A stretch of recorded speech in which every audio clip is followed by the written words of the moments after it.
Hello, hello, hello, and welcome back. My name is Sir Jaust, and today we're going to be discussing some Fortnite information, specifically where this game is headed in the next foreseeable future, up to about 5 years.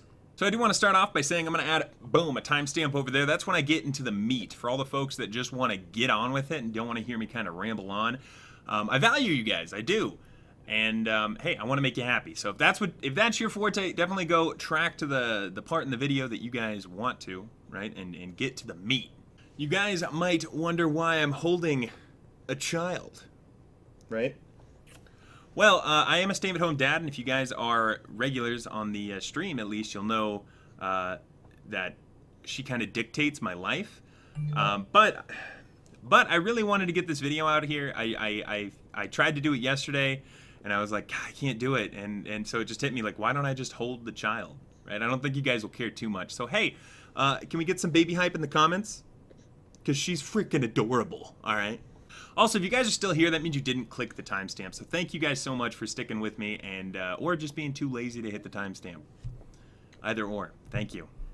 But without further ado, now that we're all back, we're going to get into kind of what the devs, specifically Darren Sugg, has said this game will turn into, what they're expecting in the next 6 months, up to about 4 years, or 5 years.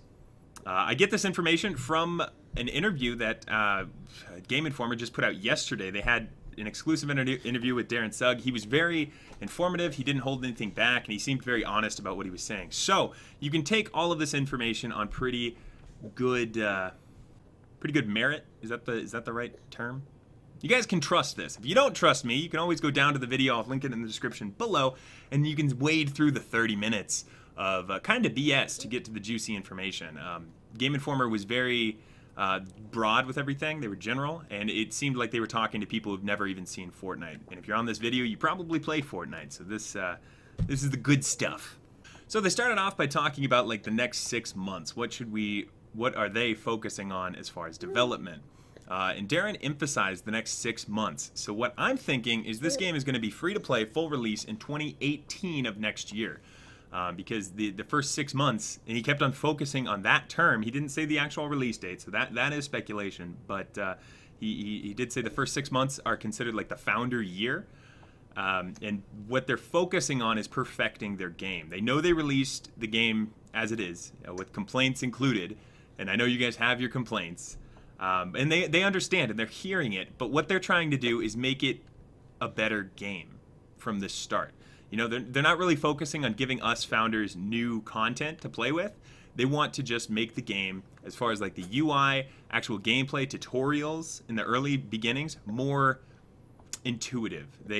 So you had people who would jump into the game, get the gameplay down pat, and then they go on YouTube to try to figure out like the menus. I actually made a video on the menus, and if you guys still don't understand them, hey, boom, there's a card. And they don't want that to be the case. They want everything to be included in the game, and that's totally fair. So we're kind of the guinea pigs of that, and that's what we get for buying the Founders Edition, which I'm fine with. We're helping them create a good game. We are founding the game, if that makes any sense. So he actually used the example of the UI. He's like, for example, the UI is a big thing.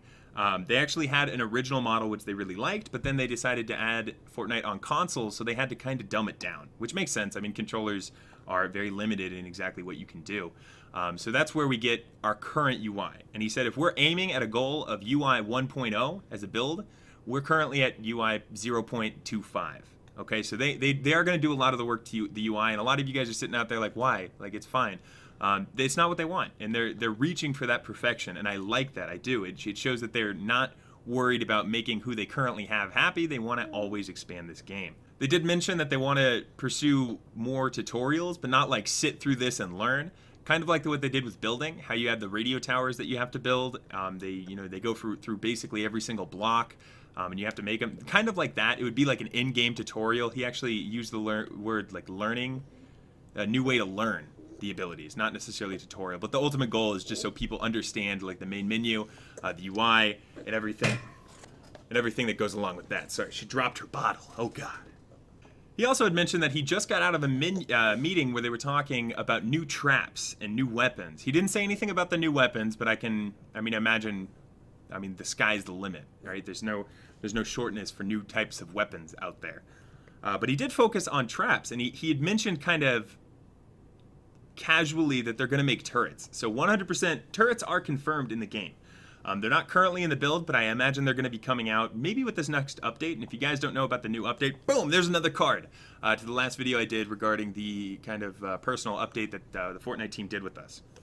So in the final build of the game, something that I believe we're getting in February of 2018, that's when they're gonna really start hammering down new content for us to explore and play with. Something that will be coming probably in the next 6 months is changing the fundamentals of what they currently have. So for example, you have just build a fort and defend it, right? For example, like Lars, defend the van, and Atlas, defend the Atlas, all that shit. And then rescue survivors, destroy the encampments, and then the track thing. What is it? Like destroy the rift or something? Deliver the bomb. They want to take those game modes and incorporate them to create new game modes. Maybe combine them all to them, make them perfect. And I love that. I do. And it's not like massive changes that are going to make us go like, whoa. But for new people coming in, they're going to be like, oh my God, this is such an expansive and amazing game. And that's ultimately what they want.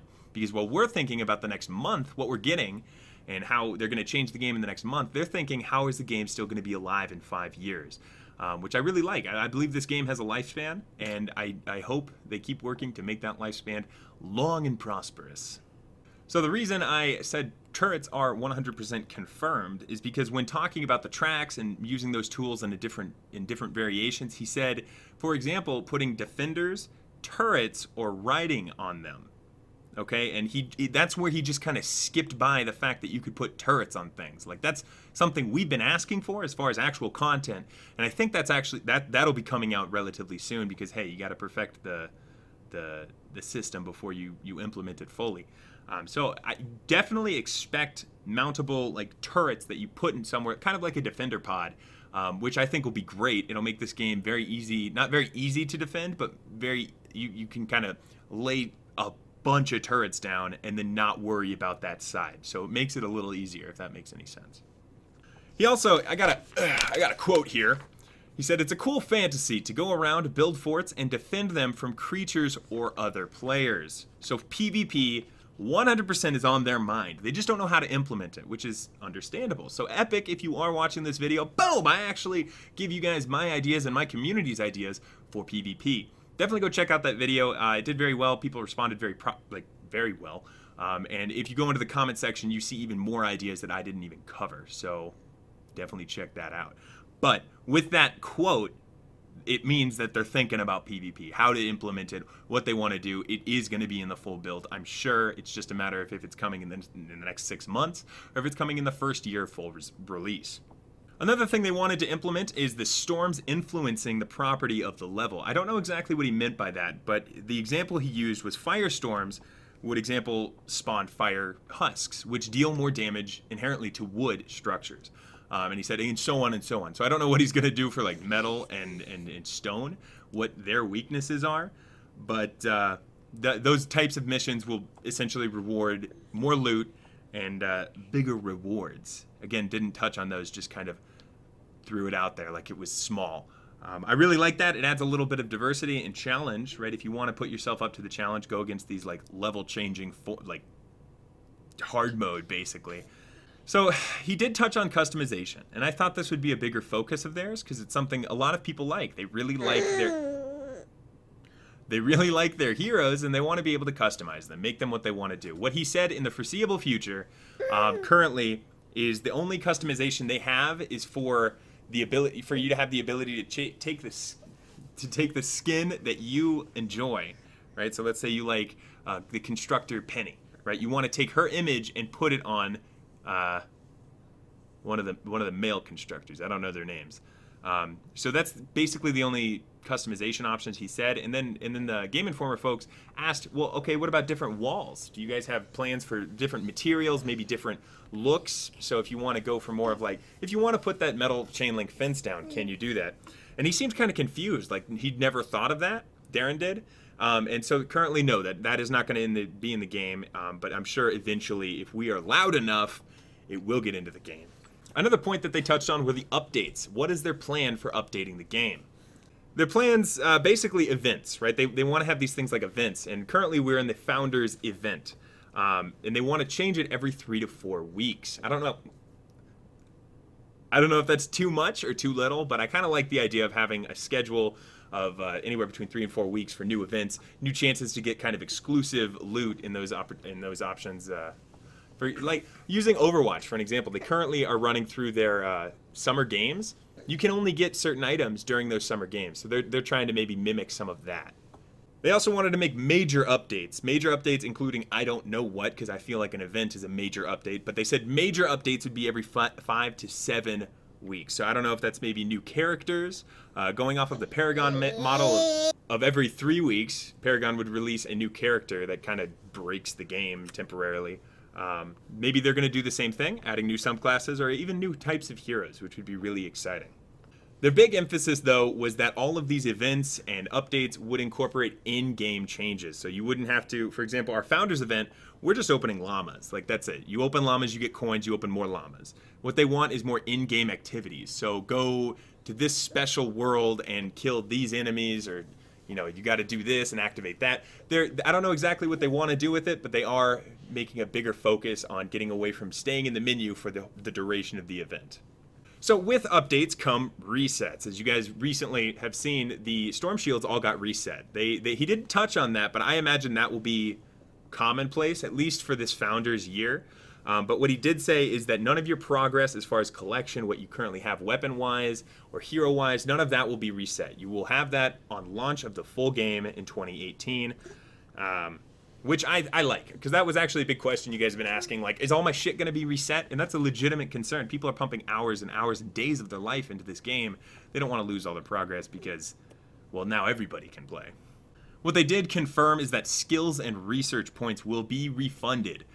So they're going to make change to those trees. They're going to make them more simple, they're going to make them more intuitive, and they're going to refund our points. So that's not something you're going to have to rework for, but it's definitely something that we're going to have to relearn every time they update the game and reset our points. So on a side note, and this was just kind of little things that I didn't know where to include anywhere, people have been kind of complaining, like, how would they make why would they make a hard copy for this unfinished early access game? And Darren actually explained most of the EU audience, the European audience, likes hard disks. They prefer not downloading. He did say the majority of the game is played via download, but there are people out there that would prefer and play with hard disks. And living here in the United States, that seemed very foreign to me. I was like, well, just download the fucking game. But they want to make sure as many people as possible can play this game. That's why they made the disc. So if you guys are upset about that, that's kind of the reason behind it. Still be upset if you want, but hey, there's your reason. Like I said earlier, we're thinking about what we're getting in the next month, and the devs are thinking what they're doing for the next 5 years. So I think that you need to kind of get out of that mindset of what are we getting next? What are we getting next? And more towards what is this game going to become? What are you guys doing to make this game more sustainable? After watching the video, I mean, I deduced basically the Founders, what we're currently in the Founders year is not meant for more gameplay. It's meant to perfect what they already have. And I know I already said this early on, but I'm perfectly fine with that. I didn't pay $260 to get epic loot. I paid it because I really enjoy Epic's games, and I think they have something wonderful here. I'm hoping they use those resources to make the game perfect, so it doesn't just have a year of like, hurrah, and then it's gone. If you guys disagree or agree with me, I'd love to hear about it in the comments below. Also, still baby hype. She doesn't want to be here. Oh, and then also, okay, so run and gun. That was a big thing that I complained about. I didn't like the whole run and gun. I was like, this isn't run and gun night. It's Fortnite. Build your damn forts. And Darren touched on this and said it was intentional. Because a lot of people are coming from those first-person shooter, third-person shooter genres. They're going to see Fortnite, which is a genre all of its own, and think like, ooh, I don't know if I can get into that. So they put an emphasis on the shooter, which everybody knows, to try to get in new audiences. And then once they're in because they're familiar with the shooting, that's when they fall in love with the forts and building. I like that. I do. I don't think it should be that long because Stormwood, I think that's the beginning name, I can't even remember, is just too long. It's an entry-level area, obviously, but it doesn't put enough emphasis on forts in my mind. I understand why they did it, I disagree. And then they finished off with mentioning that the game might be coming to Nintendo Switch. So for all you Nintendo fans out there who don't have a PC, or you don't have an Xbox, or a PS4, you're in luck, because Nintendo Switch could be an option. And that would actually be the first game that could incorporate crossplay between all 4 devices. I doubt it will, because companies, but the option is there, and I see it being pretty good. So I mean, that's all that the video really covered, and that's basically all I wrote. So if you guys enjoyed the video, definitely hit that like. If you guys are annoyed by the baby, I would definitely love to hear about it, and I'll try to avoid doing videos like this again. Just know, having her here and being able to do these videos with her here makes it a whole lot easier to actually pump out content on a regular basis.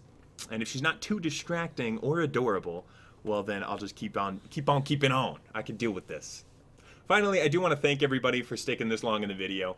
I know this was a pretty interesting one, so I'm not surprised if you guys are new, having never seen the channel, and are hearing this message, but normally people click off in like the first half of the video, which is totally fine.